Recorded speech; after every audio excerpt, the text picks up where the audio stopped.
Hello, world. How are y'all doing today?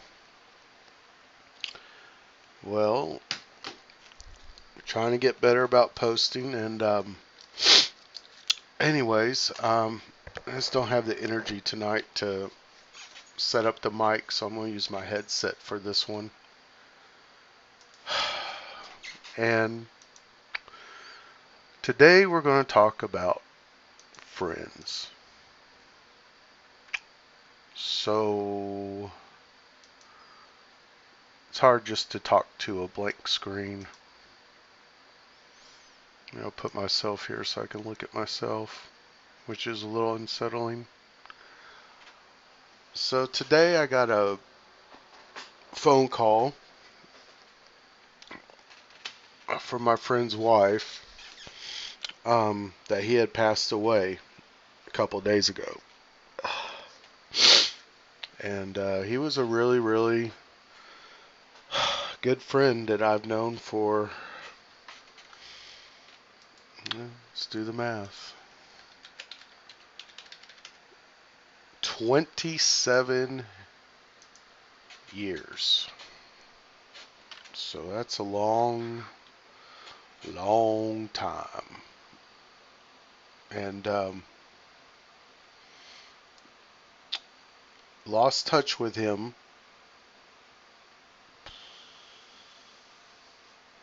probably around 20 years ago. Our lives went different ways as they do after we had been friends for, oh, probably 6 or 7 years. And then we got back in touch with each other um, probably in the last 5 or 6 years. And I actually got to see him um, in April for his birthday um, this year. So that was the first time we'd seen each other in over 20 years.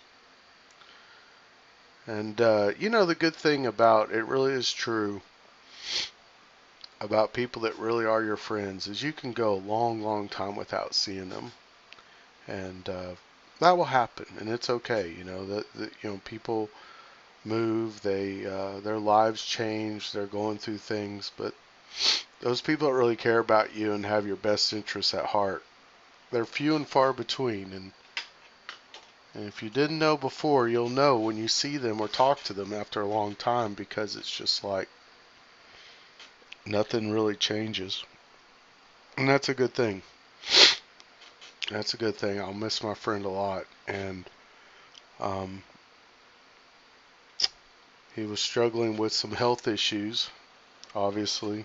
And he, on top of issues he was already dealing with, that he came down with like stage 4 cancer, and it had already metastasized. And so he really knew he was just buying some time with chemotherapy and stuff. And um, it's kind of hard to tell. He wasn't the kind of guy that ever complained about anything. So every time you checked in on him, it was, everything's fine, everything's going great. And he had a really good attitude about life that taught me a lot. I'm thinking a lot about a lot of the stuff, especially when we were younger, and a lot of the struggles that we went through and things that we were dealing with, and the ways that we both grew up and um, I guess just dealt with life.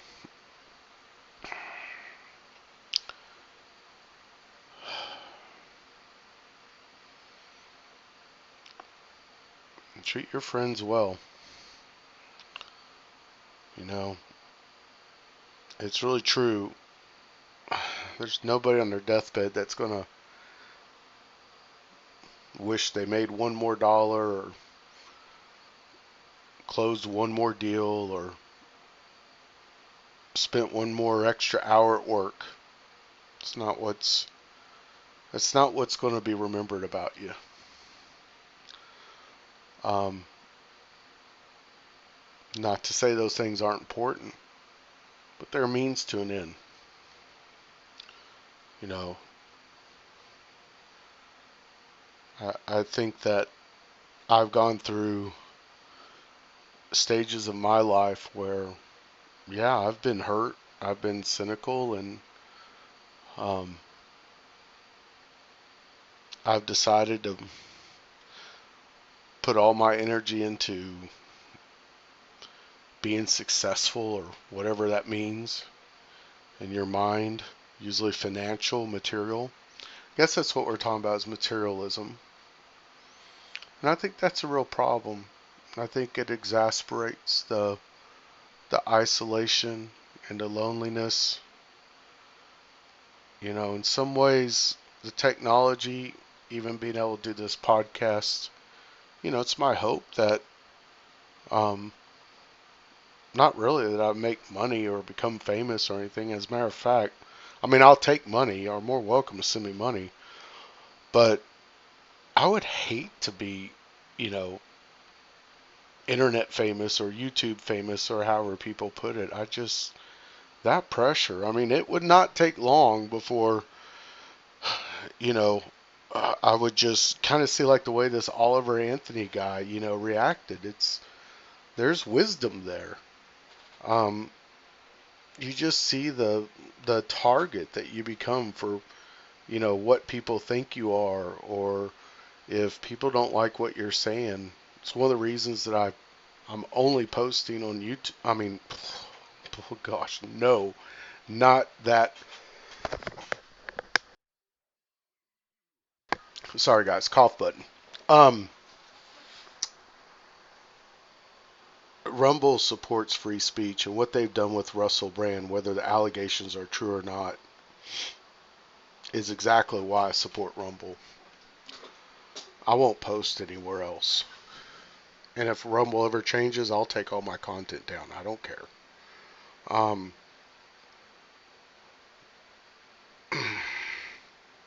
sorry, ranting. Where was I? What's important?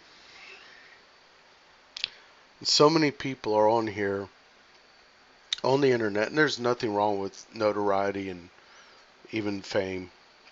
But so many people are just here for that. And it's like living your life just to be famous or make money.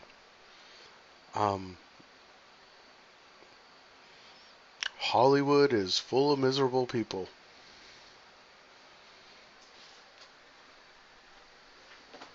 Fame isn't going to make you happy.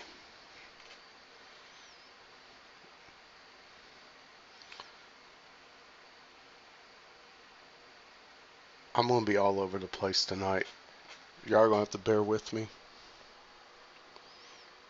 I've been going through my own stuff, I'd say, last few years.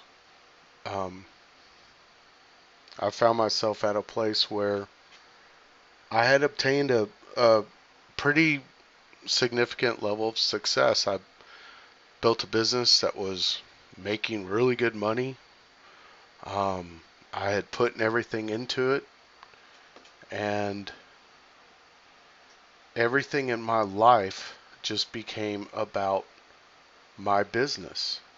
And I see a lot of people do this well-meaning, right? We have the work ethic that says you got to be dedicated and you got to be willing to do the dirty work, and that's all true, but I think sometimes we get, I know this was for me, you're insecure, you're scared when you start a business and you no longer have a paycheck coming next week or every 2 weeks. Things get nervous. Everything you think about, instead of clocking out at 5 o'clock and going home, you're now 24/7 thinking about work. And you also have these thoughts of, you know, failure, which are totally normal unless you're, you know, something's wrong with you in the head. Um, and I think, I know I did, but a lot of people overcompensate by just saying, you know, if I stay up till 9 o'clock at night, you know, working on work emails and stuff, then somehow it's like a magical thing, like I will be successful. And, you know, sure, I'm sure it, you know, that type of work will probably yield something, but what's the cost, right? So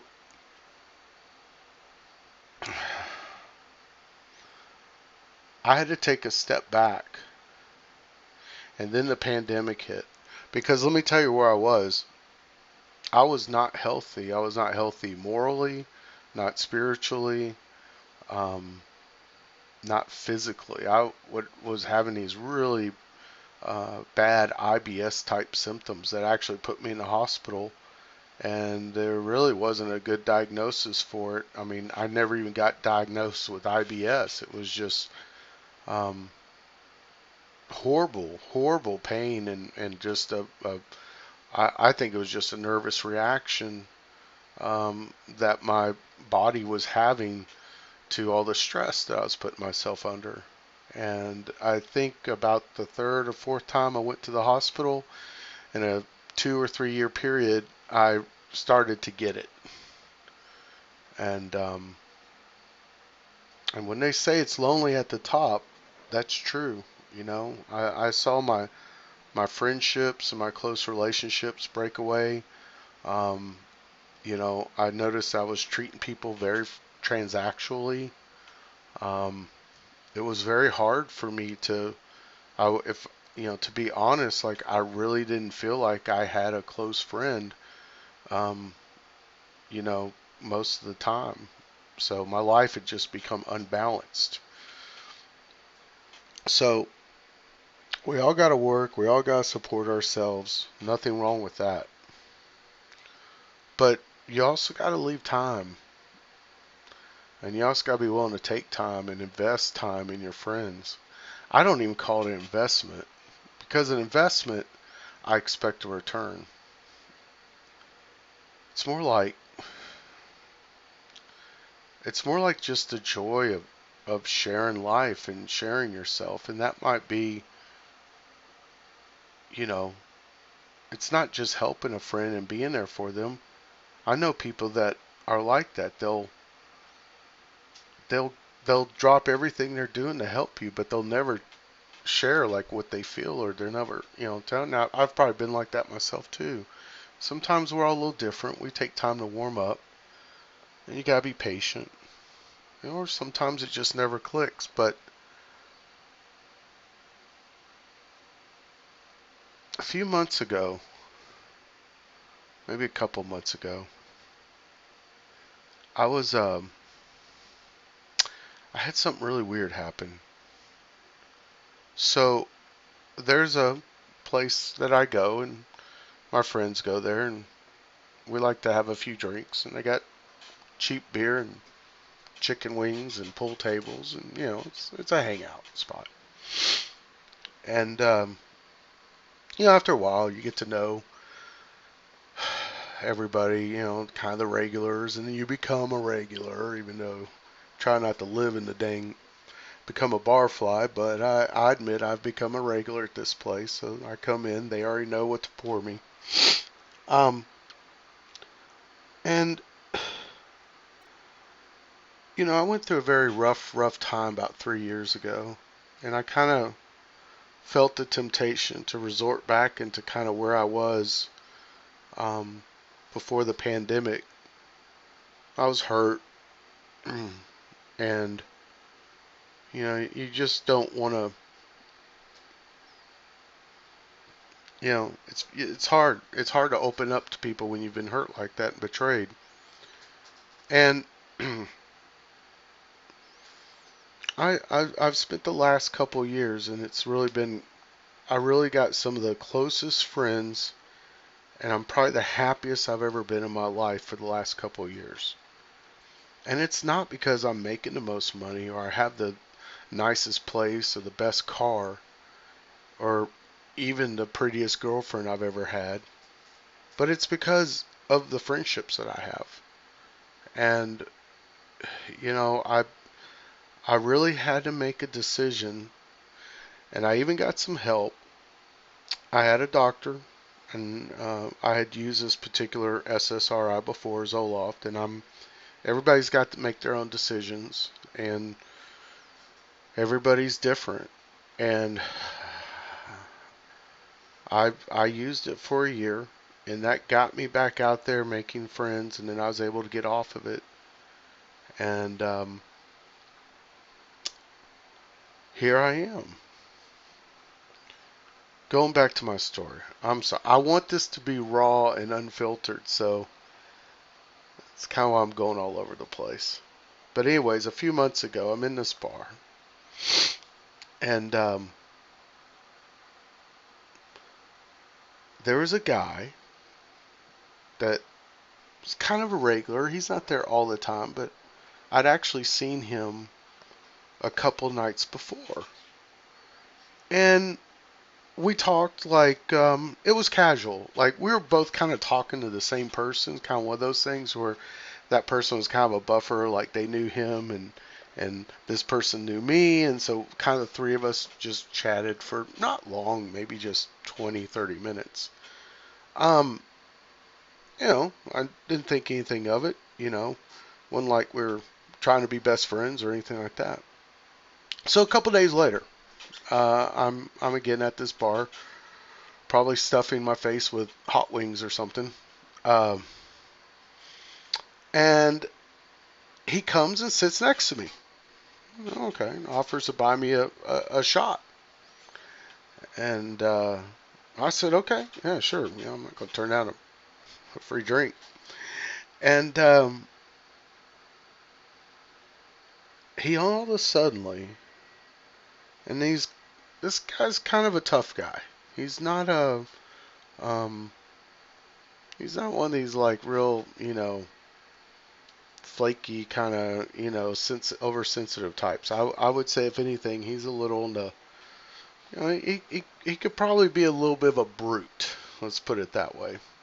Some of it's his occupation. He's got a very rough occupation, so this isn't. This guy's no, you know, he's no pushover. And we exchange, chit chat, kind of like you would. And he just starts telling me how lonely and miserable he is, and that he can't sleep, and basically just how unhappy he is. And he sounded really bad, like, you know, kind of like, you know, maybe a cry for help bad before, he does something to himself. And, I listened, and sometimes you say things and you don't know where they're coming from. Maybe you do. They're coming from your heart because you're not thinking about them. And he basically said, everyone that I care about in my life, I've lost. And after just quietly and patiently listening, which is not necessarily typical of me because I'm always looking to make a quitty comeback or say something funny to make everybody laugh because it's just my personality most of the time. I said something to him that really is advice that I have to remember to take. And I said, man, it it's going to happen. You're going to lose people. They're going to die. They're going to turn their back on you. They're just going to drift away. It's part of life. And you have to keep your heart open. You have to keep open to new people and new experiences. Doesn't mean everybody's going to be your best friend. You might just have a little brief interaction, right? But it's good for you. It's not for them necessarily, although it does help others. But primarily, you have to keep your heart open. And that pain is the price, man. The pain of losing somebody, the pain of somebody, saying no, or thinking you knew somebody you didn't, or somebody dying. I mean, that's the price of love. That's the price of love. And I probably didn't say it as eloquently as I did there, or maybe I did more. I don't know. But I turned, and the guy had tears in his eyes. And he said, "Thank you. That's exactly what I needed to hear." And he gave me a hug, which kind of took me off guard because, two big burly guys in a pool hall hugging is one of them got tears in his eyes. It's not usually what you expect to see on a normal night. I haven't seen him again. So maybe that's a good sign. Maybe he found a way to. I hope it is. You know, I think he may have been using a little bit of alcohol to deal with his stress and his insomnia and whatever else was going on. So, I'm hoping that's a good thing. But long story short, um, man, that's important advice to myself and everyone. You're going to have these days where you're punched in the gut, but that's the price, man. That's the price of love. That's the price of having friends. So, I rather feel this. I rather feel this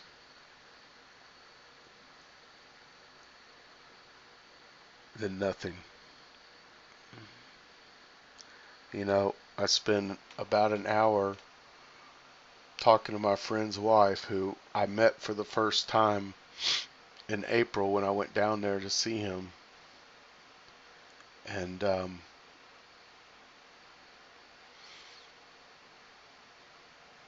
just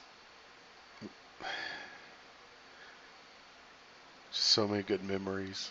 And even though I have memories from long before they got married and were a couple, and she's got memories from when I wasn't really in his life, it's so funny to kind of compare notes and be like, yeah, that's, we're both talking about the same guy, like, and they're all good thoughts. So many great things about this guy's personality. I mean, he never complained about anything. He had some rough times, and he always just got up and went forward. I told her that he was so. I worked with him for a while too, for many years, and I said, no matter how much we drank or smoked or how late we stayed up or whatever else we got into, I said he was always at work on his next shift. He never begged off work being sick. He never, called in hungover, which I certainly can't say about me. But I said it was so crazy that if he didn't show up for work, you knew the only place to look for him was jail, because he had obviously, gotten himself in a little bit of trouble. And I said it just didn't make sense to look for him anywhere else, because you just knew that he was going to be there at work. He, you know, way before I met him, he lost his father to suicide, and it was kind of the first times I saw how much that impacts people.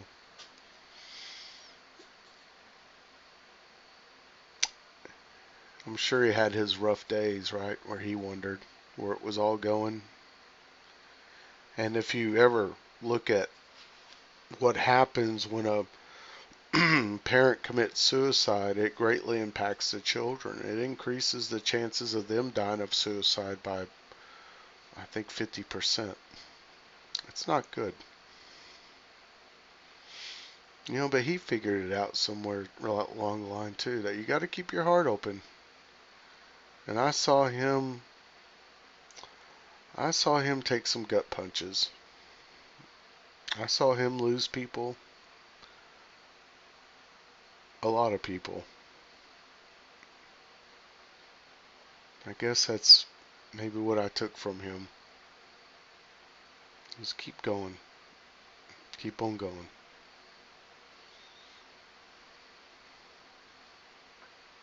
So I guess that's what I'm saying. If you're watching this and you've recently lost someone you love,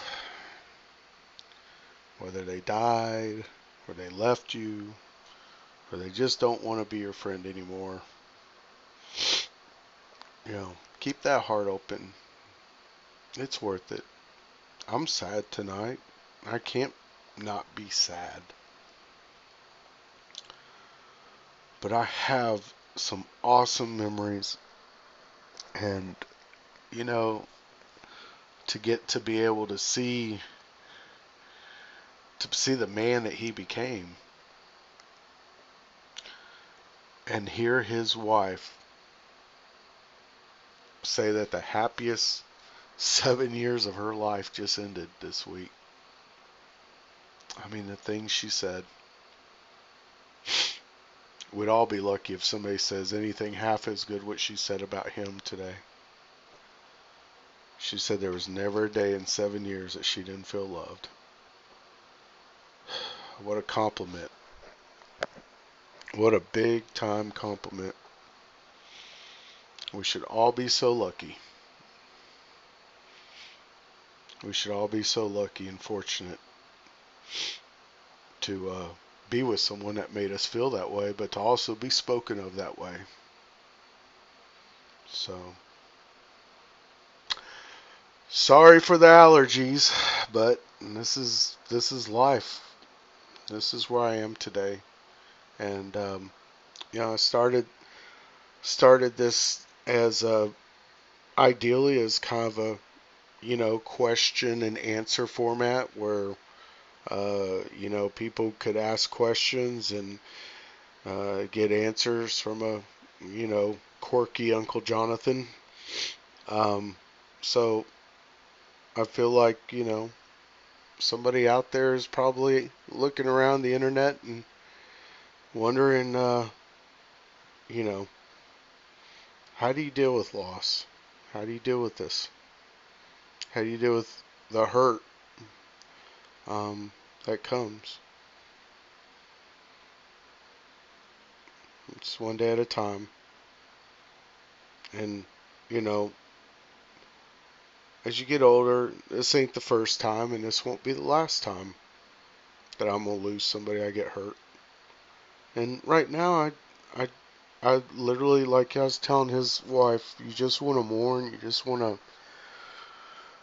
talk a little softer,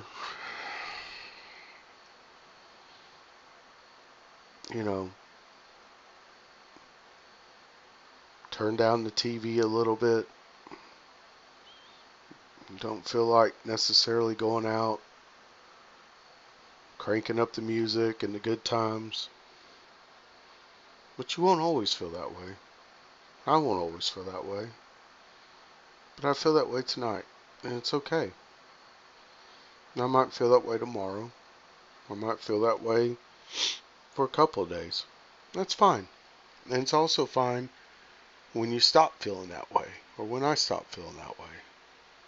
And then you'll go on. And of course, this is an old buddy that I drank a lot of beer with and played a lot of guitar with and got a lot of fun stories to tell about, and he has about me.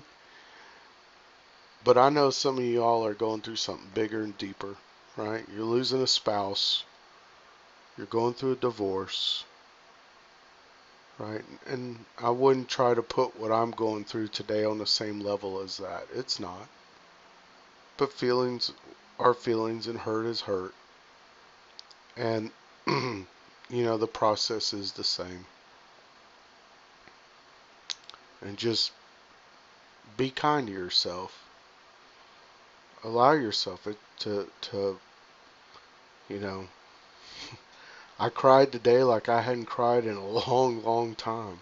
And I didn't think I was going to cry. I've known he wasn't doing well, and I knew this day was coming. But talking to his wife, and as we shared our feelings, and when she told me what she told him as he was passing,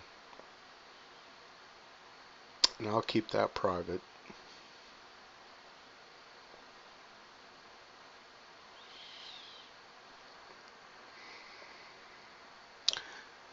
It's probably the nicest thing I ever heard of anybody doing for anybody. You know, she really,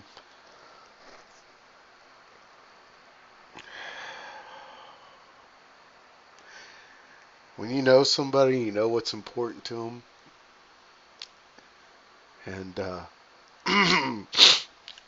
excuse me, allergies. I actually am getting over a cold, but just knowing him and knowing what she said to him, I couldn't imagine. You know, it's not something for everyone that would have been that important, but knowing him, boy, she hit the nail on the head. And I can't think of any words in his last moments that would have made him happier and more at peace. And I'm thankful and grateful that my friend had such a great woman next to him in his final moments.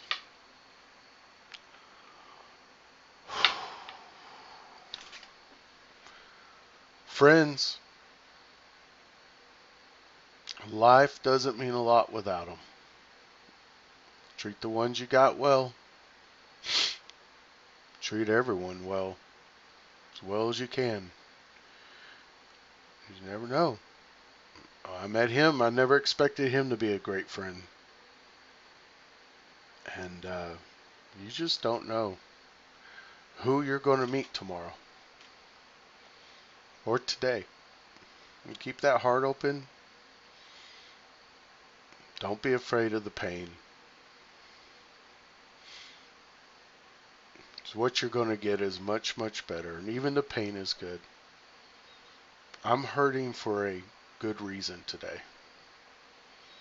I'm hurting because I mourn a wonderful relationship that I had with somebody that I know really cared about me.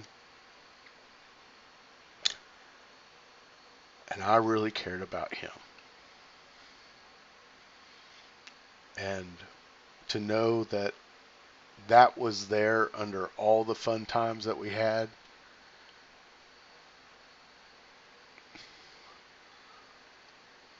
is what makes it special.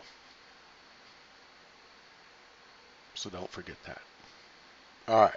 I'm going to get off of here. I'm too emotional. I probably need to go to bed. But thank y'all for watching. Thank you for being you. Keep those hearts open. Good night.